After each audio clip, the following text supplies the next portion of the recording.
just natural predator-prey. It's real instinctive for these dogs to retrieve.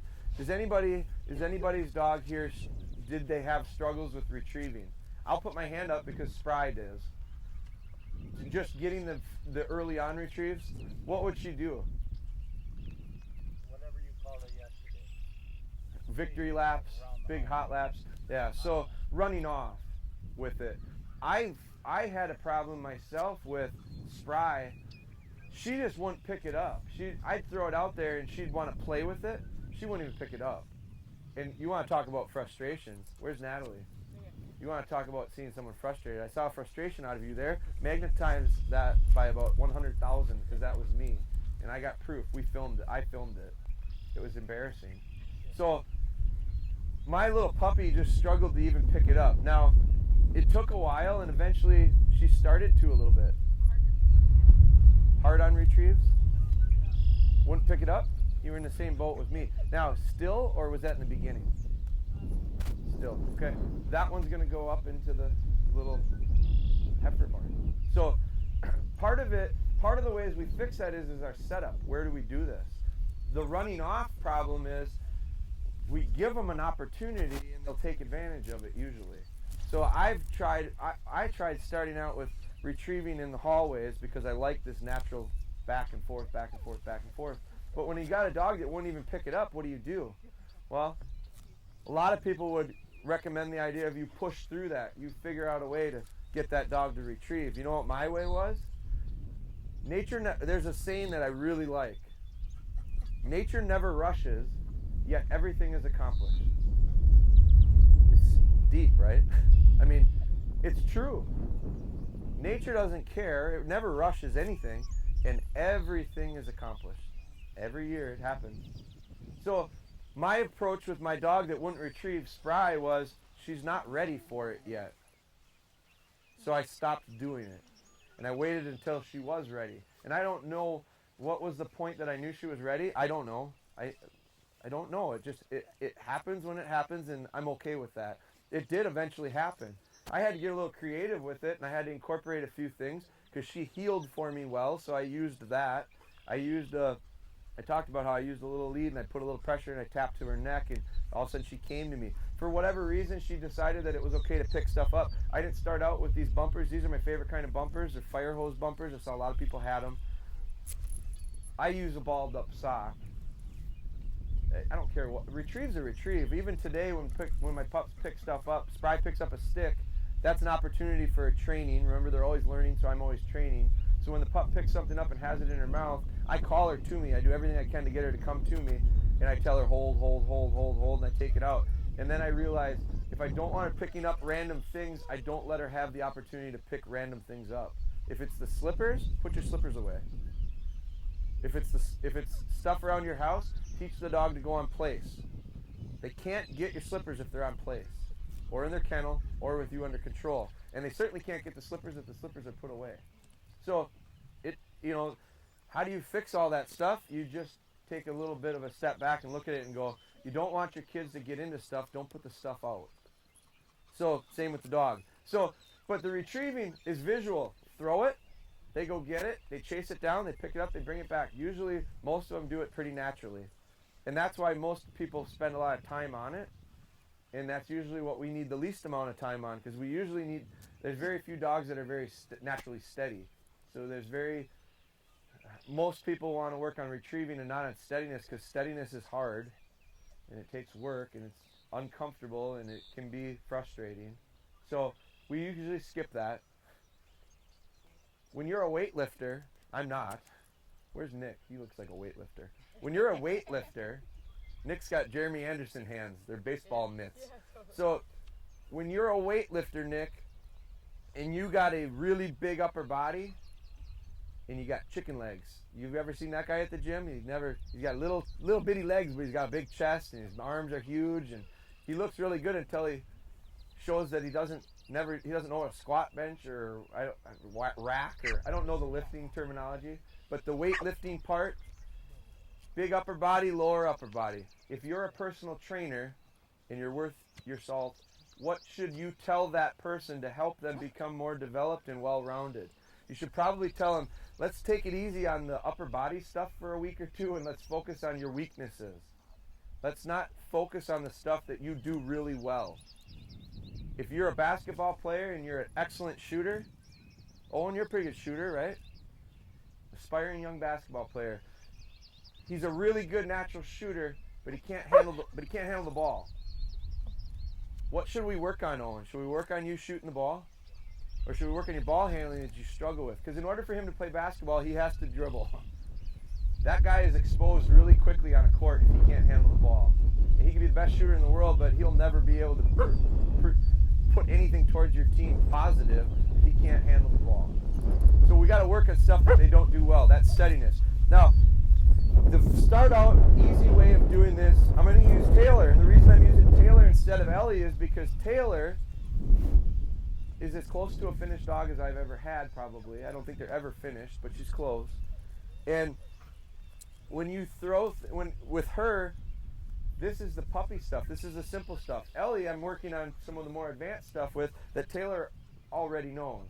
But because she already knows it, she's gotten into a problem of popping for me and checking back. So I use Taylor for the easy stuff that's simply lining. So here's the simplest of retrieves. I like to use my environment. The hallway helps me. Here's a straight edge. This helps dogs. Come on, come on, come on, come on. Come on. This helps dogs. That we're going to have puppies up there in that hallway. It's a barn. We're going to have the outside edge of the building. It's a straight edge. I'm using a fence line. Heel. Come on. Come on. Come on. Come on. Sometimes I got to warm the molasses up in January and get her moving a little. Simple, a mark. I use the line here of the fence. Heel. Heel. Come on. Come on. Come on. I use the line to help steer her straight out and straight back. Heel. I got my whistle ready because I'm going to have to recall her.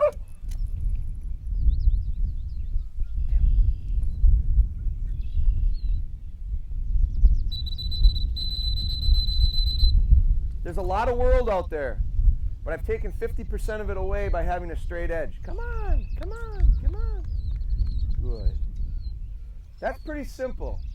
Now, most people can do that. Now, that steadiness element that's important is when you throw this, if your dog doesn't sit and stay, you can't. What happens? There's a lot of braking going on.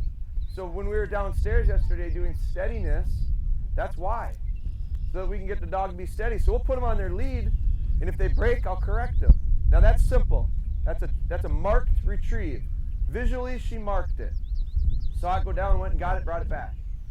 Now, how many of you have seen a buck, but for the people that want to shed hunt, how many of you have seen a buck run through the woods and shed an antler in front of you? Anybody? I saw it on YouTube once. If you say you saw it, I don't believe you. You're never going to. So how do my dogs understand that this does not come from this? I've got people that their dogs will retrieve everything they throw. They will never miss it. They can throw it into the thickest, nastiest stuff in the world. They will not miss it. They'll always find it. But their problem is when they go shed hunting, the shed's laying on the ground and their dog is working and they see it and they go up and they smell it and then they just keep going. And they've never done a trailing memory. They've never done a sight memory. They've never done any of these memory retrieves.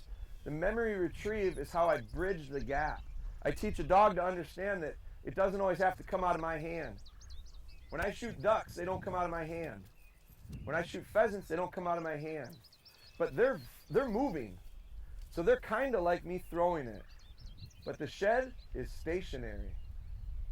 It's not alive. It's not moving. So the dog has to connect the idea of the retrieve equals the shape and the smell, whether it's sitting stationary or he throws it out of his bag. I saw people working dogs. I saw Nick work dogs yesterday. I saw Amanda work dogs yesterday. They worked down in here. They took advantage of this field. It was awesome. I think you did some memories. You did some circles. I saw Nick make. I'm excited about today to see some dogs work because it was pretty good. Jim was with me. I think we were on the porch watching. I bet you we saw you make 8 to 10 retrieves. Does that sound about right? Yeah. I think all but one that I saw where you threw a mark and pitched on into cover here were marked retrieves, right? Threw them. I do about marked retrieves with my older dogs. And your dog is in that area. I bet you I throw maybe 8 to 10 a day, but I pick them all up myself. I don't let them pick them up. Because you're getting in the habit of, that dog's getting in the habit of, it's going to get retrieves when you throw them. Most of my retrieves are like this. Taylor, heel. Come on. This is how I bridge that gap. Heel. Come on. Come on. Now, because she's slow, I'm going to pick her up. I mean, here's the thing. She's this older dog of mine. She's so slow right now, I'm going to put the lead on. I'm taking a step way back. So what? Heel. Come on. Come on. Come on.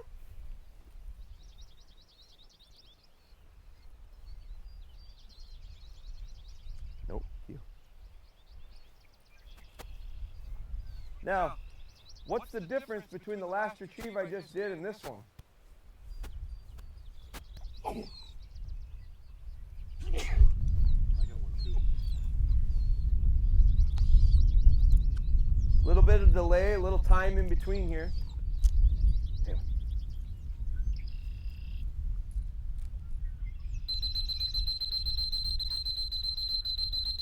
Come on, let's go. Come on, let's go. Come on, let's go.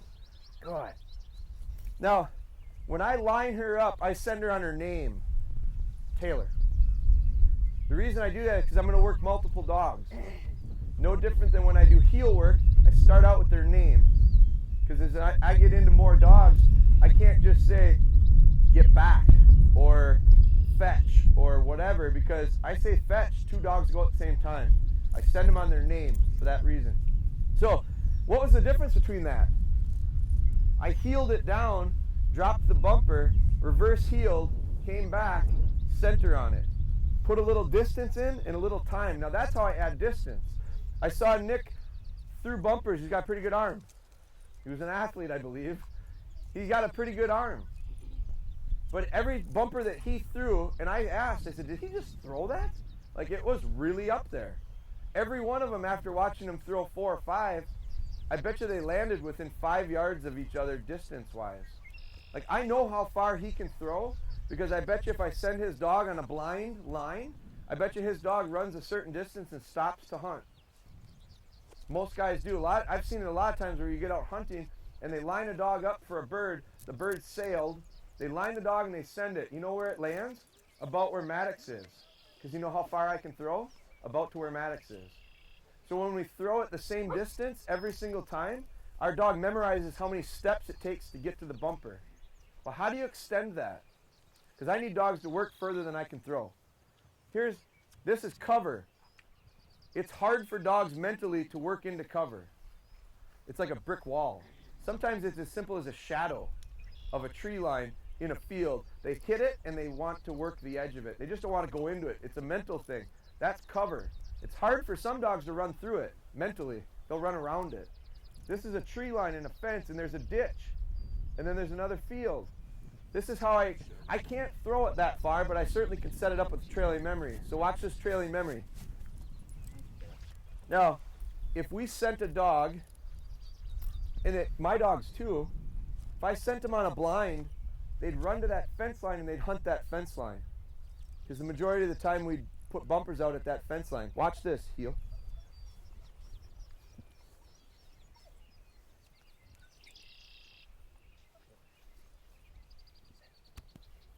Come on, come on.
Great focus on the line. Now, who can throw a bumper that far? None of us. So how do we train our dogs to work out that far? By setting it up with a trailing memory. Because I could do a trailing memory from here to French Valley if I wanted to. How far is French Valley? Mile? Not quite. You could do it though.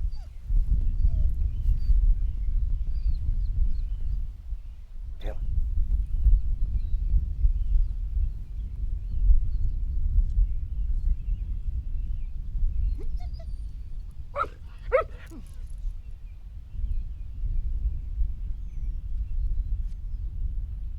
There's a fence line there, a creek, a green pasture, and now a field. Now she's going to have to work her nose.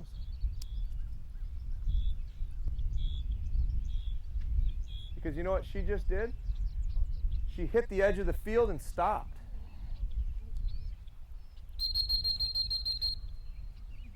So she stopped short one barrier. Still got her. So you know what I would do on the next one?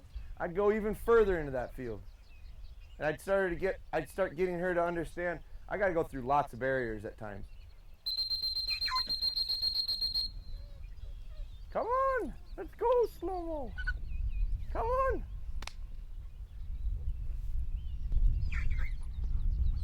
Come on, let's go. Now, if I had used Ellie, it would have took half the time because she just goes fast. Come on, let's go. That's how I use a trailing memory to extend length. Extend through cover. For some of you guys, for that group number 2, this is your cover. We're going to have you go through the ditch and across the road. There's a lot of dogs that if I threw it over the road right now and I sent them, they'd get into this ditch and they just won't go any further. They'd hunt it. They just saw it. But they'd hunt this cover first. It's a mental thing. It's a lot of barriers that they got to go across. So that's a trailing memory. Another version of that is a sight memory.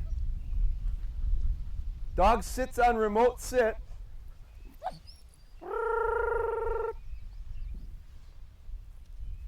And I come back to her. Now this is a sight memory because she didn't walk it with me. It's a little harder for her. She has to watch me. I have to get at a distance. I make a little noise. I get her to see it visually. She picks it up and brings it back.